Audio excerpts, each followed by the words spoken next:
Shalom Ibu Bapak Saudara yang terkasih dalam Tuhan Yesus Kristus. Ya, kita kembali lagi seperti biasanya pada hari Rabu kita akan ngupeni iman bersama-sama. Oleh sebab itu, marilah kita berdoa sejenak.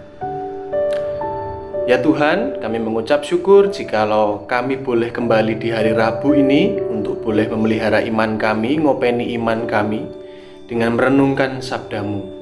Biarkanlah ya Tuhan, Engkau yang menuntun setiap kami. Di dalam Kristus kami berdoa. Amin.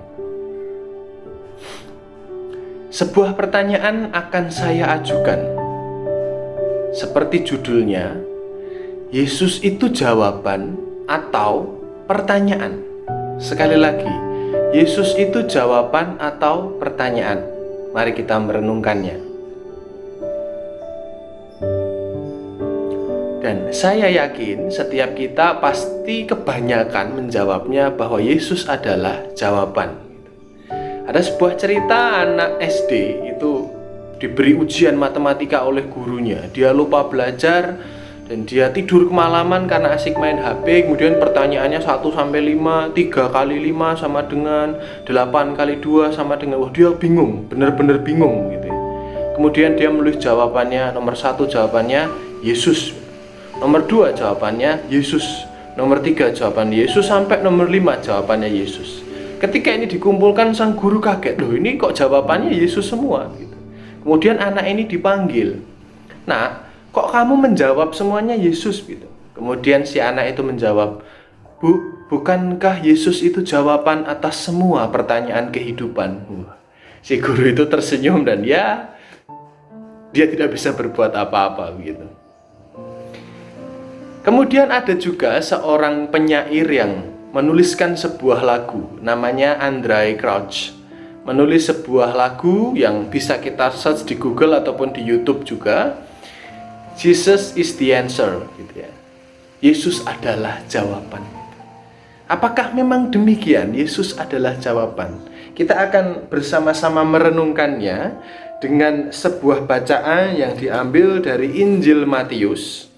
Pada pasal yang ke-16, ayat yang ke-13 hingga ayat yang ke-16. Matius 16 ayat 13 sampai 16 yang bunyinya demikian. Setelah Yesus tiba di daerah Kaisarea Filipi, ia bertanya kepada murid-muridnya. Kata orang, siapakah anak manusia itu? Jawab mereka, ada yang mengatakan Yohanes Pembaptis. Ada juga yang mengatakan Elia, dan ada pula yang mengatakan Yeremia atau salah seorang dari para nabi. Lalu Yesus bertanya kepada mereka, tetapi apa katamu, siapakah aku ini? Maka jawab Simon Petrus, engkau adalah Mesias, anak Allah yang hidup. Itulah bacaan yang akan kita renungkan bersama-sama. Dari dulu mungkin kita mendengarkan renungan ataupun khotbah dari mimbar, khotbah minggu ataupun di PA atau apa, bahwa Yesus adalah jawaban atas segala permasalahan kehidupan kita. Tetapi ketika kita bertanya jawaban apa dulu? Jawaban atas pertanyaan apa dulu? Padahal kalau kita membaca di Alkitab kita, terkhususnya di keempat Injil sinoptik Matius, Markus, Lukas, dan Yohanes, justru malah Yesus adalah sosok yang seringkali mengajukan pertanyaan-pertanyaan. Kita bisa membacanya di banyak teks di Injil. Yesus bertanya, dia balik bertanya. Yesus bertanya kepada murid, kepada orang, bahkan kepada Herodes, kepada siapapun, dia bertanya. Dan di situ kita bisa melihat bahwa hidup bersama Yesus ternyata dipenuhi dengan pertanyaan-pertanyaan.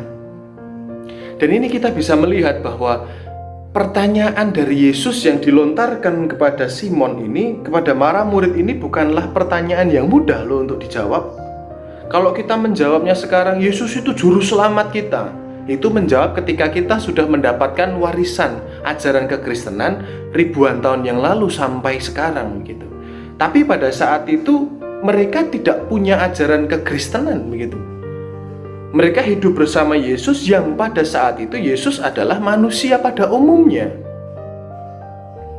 Bapak Ibu Saudara sekalian, ketika kita merenungkan apakah Yesus itu jawaban ataukah pertanyaan, kedua-duanya memang harus kita iakan. Kenapa? Karena memang Yesus adalah jawaban atas permasalahan-permasalahan dalam kehidupan kita. Akan tetapi di satu sisi yang bersamaan, Yesus juga merupakan pertanyaan-pertanyaan besar untuk kita. Siapakah Yesus bagi kita? Kita tidak perlu menjawab sesuai dengan dogma ataupun doktrin kekristenan yang selama ini kita warisi. Yesus adalah juru selamat, Yesus adalah Mesias, Yesus adalah Allah, Yesus adalah. Akan tetapi untukmu secara pribadi, untuk saya secara pribadi, untuk kita secara person, Yesus itu siapa? Ada seorang yang menjawab bahwa Yesus itu menjadi sahabatku ketika aku kesepian. Yesus seperti kakekku yang baik, begitu. Bagaimana gaya orang-orang Ambon itu bercerita tentang Yesus. Yesus adalah tete manis itu sendiri. Tete adalah kakek, manis itu baik, kakek yang baik. Yesus adalah ibu, bahkan seperti seorang ibu yang senantiasa menolong aku, memberikanku pertolongan, senantiasa memapahku ketika aku tidak bisa berjalan, gitu. Yesus merupakan jawaban tapi juga sekaligus pertanyaan. Kenapa demikian? Ketika kita semakin hidup itu semakin beriman kepada Tuhan, yang akan terjadi adalah banyak pertanyaan akan timbul dalam kehidupan kita. Apakah selama ini aku sudah benar dalam mengikut Tuhan? Apakah langkah yang kuambil ini sudah sesuai dengan keinginan Yesus? Apakah caraku bertutur kata kepada orang itu sesuai dengan keinginan Kristus atau tidak? Bahayanya adalah ketika kita sudah memaku diri kita, kemudian membuat diri kita itu tidak bisa berubah lagi, dan kita memaksakan kehendak kita, memaksakan pendapat kita yang ternyata itu bisa melukai orang lain, berarti itu tidak sesuai dengan Kristus dong. Kristus itu kan kehadirannya itu kan membawa kehangatan, membawa kebahagiaan. Lalu kita bertanya, apakah kehadiranku, apakah kata-kataku, apakah perilakuku itu sudah sesuai dengan keinginan Yesus atau belum? Bukankah itu merupakan pertanyaan-pertanyaan? Yesus merupakan jawaban. Iya, ketika kita membaca Alkitab, kita merenungkannya, kita bisa melihat bagaimana Yesus itu menunjukkan teladan, dan itulah jawabannya. Tetapi apakah kelakuan kita, apakah perilaku kita, tutur kata kita itu sesuai dengan Kristus? Itu pertanyaan yang terus harus kita pertanyakan dalam kehidupan kita oleh siapapun. Entah dia pengikut Kristus sejak kecil, ataukah baru saja, atau berapa tahun yang lalu, atau jemaat, ataukah penatua, apakah seorang pendeta, dia tetap harus bertanya, apakah aku sudah berperilaku seperti yang Yesus inginkan? Sehingga kita pada saat ini diajak untuk hidup dalam sebuah ketegangan. Ketegangan apa? Yakni ketegangan bahwa Yesus adalah jawaban, iya, tapi Yesus adalah pertanyaan, iya. Bahwa dia merupakan kunci, dia merupakan jawaban dari segala kebenaran kehidupan ini, iya. Tetapi di satu sisi kita juga bertanya dalam kehidupan kita, apa aku bener ya? Bahkan ada yang mencoba men-sharingkan apakah saya ini layak atau tidak, apakah saya ini sudah benar atau tidak. Pertanyaan itu harus dihidupi sampai kapanpun.